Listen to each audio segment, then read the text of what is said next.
Hello, I'm Dr. Minetta Liu from the Mayo Clinic in Rochester, Minnesota.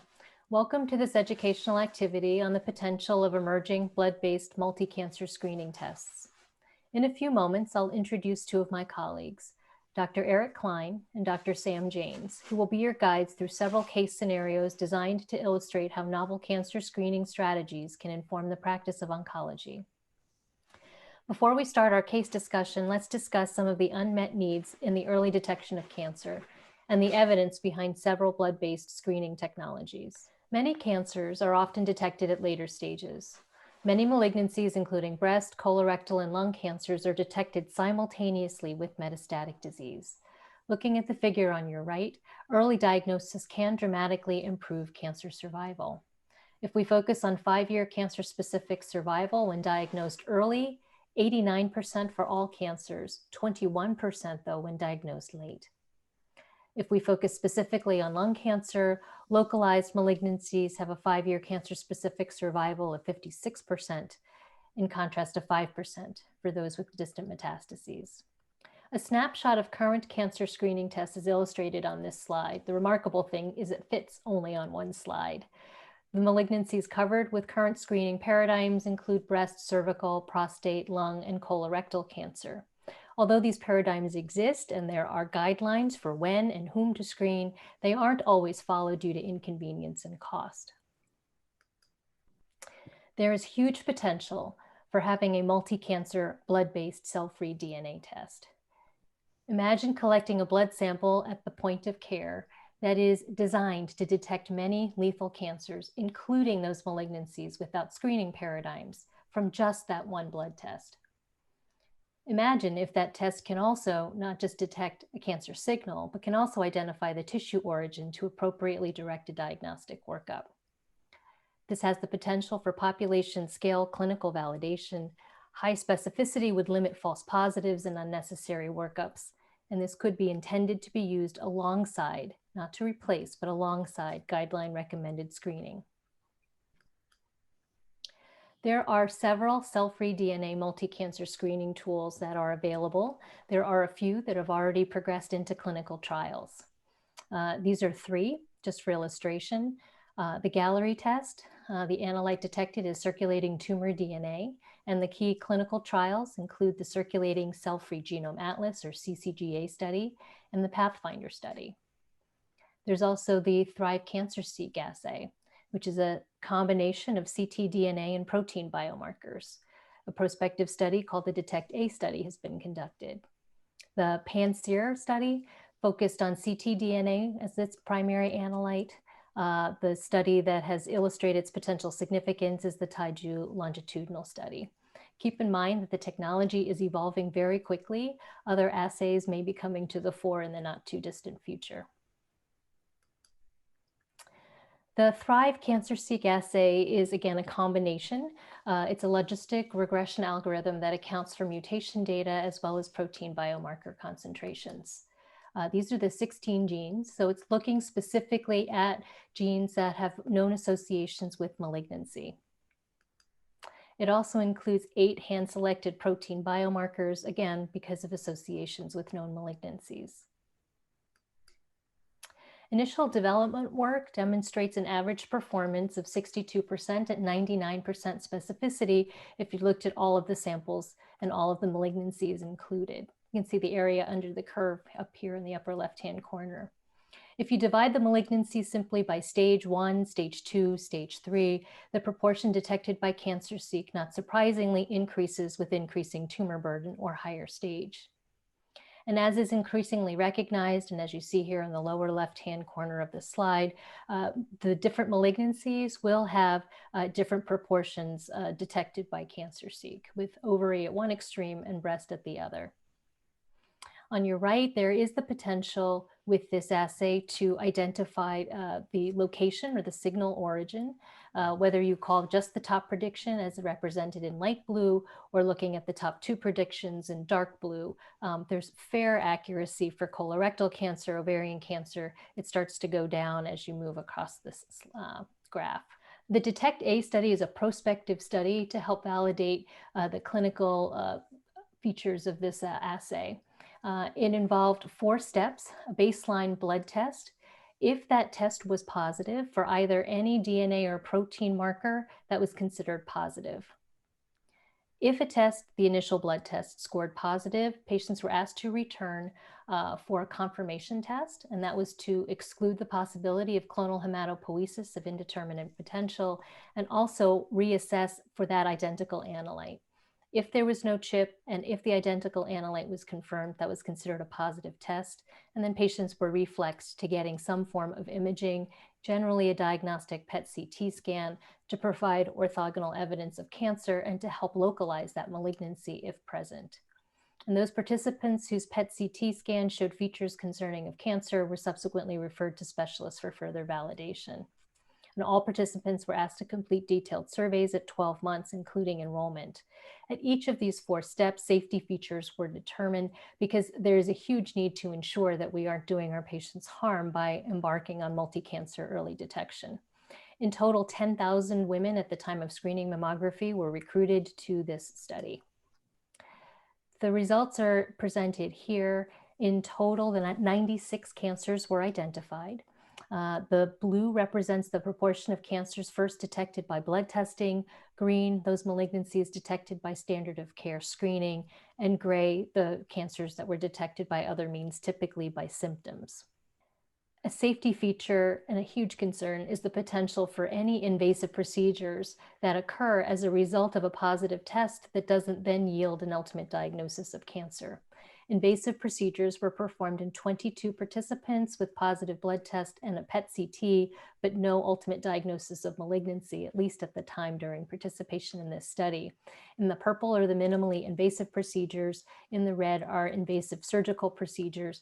There were 3 procedures that were performed in these patients: 1 appendix, 1 ovary, 1 colorectal surgery. There were no complications related to those procedures. In general, this is thought to be safe. But again, this is something that we have to follow very closely.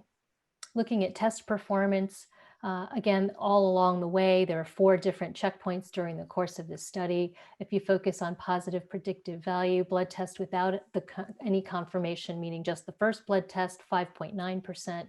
It improves if there is a confirmatory blood test to 19.4%.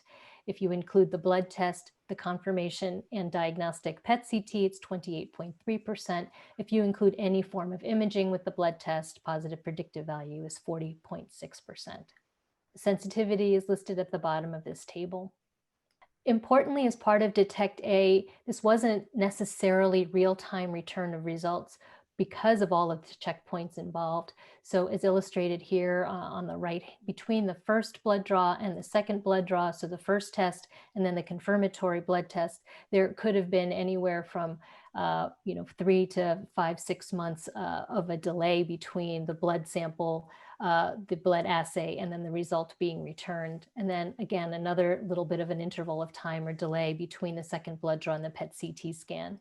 So there were some participants who were diagnosed with malignancy who didn't know they had a positive signal in between, or others who had a positive signal, but before they got to the PET scan, embarked on a workup with their local providers. Now let's turn our attention to the Grail gallery assay. This was born out of the Circulating Cell-Free Genome Atlas study, which included 3 pre-specified sub-studies assessing participants with and without cancer. In total, 15,254 participants were recruited. 44% of participants without cancer donating blood samples, 56% of participants with a malignancy who donated both blood and tumor tissue prior to the initiation of local or systemic therapy. The first sub-study focused on discovery using 3 independent assays. There was a whole genome sequencing, targeted sequencing using a 507 gene panel, and whole genome bisulfite sequencing. Importantly, cell-free DNA was an input for all 3 assays, but white blood cell-derived germline DNA was included for whole genome sequencing and targeted sequencing to reconcile somatic versus germline alterations. During the discovery analyses, it was determined that whole genome methylation should move forward as the assay of choice. And that was the focus of the Ccga sub-study 2, which was subsequently published last year. There's ongoing further validation in sub-study 3.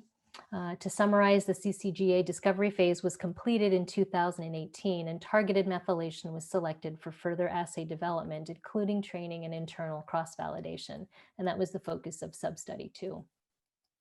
To give you an idea of the work that went into development of the targeted methylation assay, the data input types included both tumor and blood samples from the Ccga participants, as well as tumor from commercially available sources.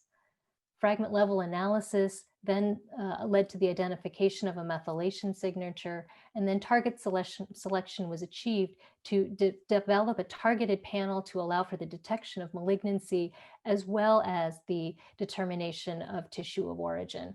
And the tissue of origin targets are listed in the table on the right. This is the data from Ccga sub-study 2. In terms of specificity, from the training set, 99.8%, from the validation set, 99.3%. If you focus on sensitivity, the training set represented in the red dots, again with a specificity of 99.8%, the validation set represented with the green dots, specificity at 99.3%. You can see the sensitivity across clinical stages for the pre-specified cancer types, and then for all cancer types on your right. Again, not surprisingly, there's a correlation with stage. The higher stage, higher tumor burden, the higher the sensitivity. Although you will note that there were stage 1 and 2 malignancies that were identified. Tissue of origin accuracy is of paramount importance. You can't just report a signal detected for cancer in general. We need to help guide the subsequent workup. Tissue of origin accuracy was very high for both the pre-specified cancer types and all cancer types, and this was true irrespective of stage. In total, 96% of samples were assigned a tissue of origin, and 93% of those calls were correct. We'll now turn to the Taiju longitudinal study with the pan-seer assay. The population of the city was 1.8 million, 1 million aged 25 to 90 years. This involved both a retrospective and prospective component. The retrospective component was looking at samples in the biobanks from cancer patients recruited from 2007 to 2014. The longitudinal study involved healthy patients, 123,000 of them, from 2007 to 2014. And then you can see the breakdown of these participants into 3 general buckets. One from the retrospective biobank, post-diagnosis patients who essentially had a malignancy at the time of blood sample collection. And then from the healthy longitudinal study, 575 pre-diagnosis patients, meaning that they were initially asymptomatic, gave a blood sample, but were later diagnosed with cancer. And then 110,000 healthy participants who were not diagnosed with cancer for at least 5 years after blood sample collection. And critical to all of these studies is the fact that there is longitudinal follow-up to see what happens to these patients, whether they have a negative or a positive test result. The accuracy, if you look at the training set and the test set, you can see the total number of samples that are included. And the take-home message is that there was the non-invasive early detection of cancer through a simple blood test 4 years before a conventional diagnosis. This all remains to be validated. This is another methylation study or methylation-based assay. A lot of more work needs to be done. A lot of discussions are being had how to figure out how to use these assays, and that'll be the subject of the rest of our presentations today. In the remaining segments, you'll have the opportunity to select different case decision points and variables that will lead you on an exploration of how blood-based cancer screening technologies can inform the early detection of cancer or be used as an adjunct to current diagnostic standards. So let's get started by introducing my 2 colleagues, Dr. Eric Klein from the Cleveland Clinic and Dr. Sam Janes from the University College Hospital in London, who will introduce our cases and then guide you through the subsequent clinical scenarios. Thank you, Minetta, for that great overview. Let's now consider 2 specific cases where we can understand how this sort of technology can be used for the benefit of our patients. The first case is a 56-year-old woman who is a current smoker who sees her primary care physician for a routine physical examination. At interview and examination, she's found to have microscopic hematuria by dipstick. She reports a recent unwanted weight loss of about 10 pounds, and she's anxious about her recent symptoms because one of her close relatives was recently diagnosed with breast cancer. In a few moments, you'll have the chance to choose different variables to view how novel cell-free DNA screening might be used in practice once these tests are available. First, let's review another case presented by Dr. Janes. Thank you very much, Eric. So our second case is William, a former smoker. William's a 60-year-old man, presents to the clinic with 2 kilograms of weight loss and a persistent cough over 3 weeks. He's a former smoker with a 10-pack year history of smoking. He currently isn't on any respiratory medication. His chest is clear to auscultation, and he has no palpable lymphadenopathy. You've chosen to explore a scenario where a negative screening is used to help rule out the likelihood of cancer and inform subsequent decisions. Let's take a look at how this might have transpired should blood-based screening become readily available. In this first scenario, we'll talk about how a screening blood test for cell-free DNA was negative. In order to clarify the uncertainty over Jane's symptoms at presentation and inform clinical communications, this kind of screening was recommended. Her primary care doctor counsels Jane on cell-free DNA screening, noting that it might suggest a high probability of or potentially rule out the likelihood of cancer, but not replace other tools that can inform a diagnosis. Subsequently, blood plasma samples were taken, and it turned out that the screening was negative, and this was followed up by a workup for her other diagnoses. Recall that she presented with microscopic hematuria, she was referred to a urologist, and that evaluation was negative. Ultimately, she was referred for routine screening for breast cancer, in part because that's the routine screening paradigm, and in part because she was anxious over that particular issue, which was also negative. Cell-free DNA screening has the potential to rule out the presence of cancer, as we've seen in this case, and direct appropriate diagnostic workup along other avenues that might have been suggested by other parts of her history or symptoms. However, we don't yet know the negative predictive value over time for these sorts of tests. This is very important because we cannot have patients putting themselves at risk by not undergoing routine screening tests simply because they had a negative cell-free DNA study. So it's important that patients still be counseled that they continue to have standard screening when appropriate, such as mammography and colonoscopy. Now you've chosen to explore a scenario where screening suggests that the likelihood of cancer is high and points to a specific type of cancer. Let's go through this scenario, starting from Jane's initial presentation. In order to clarify the uncertainty over Jane's symptoms at presentation and inform subsequent clinical decisions, cell-free DNA screening was recommended. Jane receives appropriate education and counseling from her primary care physician on the predictive value of this sort of testing. And when the test is returned, it's reported as positive for a cancer signal suggesting the likelihood of lymphoma. She subsequently is referred to an oncologist for an evaluation. Her diagnostic testing included a PET-CT, which showed mediastinal lymph nodes, and a biopsy confirmed the presence of a contiguous stage 2 follicular lymphoma. Subsequent immunohistochemistry and molecular analyses confirmed the diagnosis, and she ultimately was referred for treatment for involved site radiotherapy according to NCCN guidelines. Let's review now some of the data that Minetta showed in her introduction about the predictive value of these sorts of tests for lymphoma and other sorts of cancers. Recall that in Ccga, there was both a training and a validation set, which are depicted in red and green respectively. And you can see here for lymphoma, this test was able to detect more than 75% of stage 2, 3, and 4 lymphomas and a smaller number of early stage lymphomas. And that's exactly what we illustrated with this case that I've shared with you already, the sensitivity of these tests to detect tumors in asymptomatic or mildly symptomatic patients. Another important component of cell-free DNA testing is the ability to predict the likely tissue of origin of the cancer when it's present. This is data from the original Ccga publication, which shows that this particular test was able to predict the organ of origin in those with a positive signal with more than 90% accuracy across all different organ systems.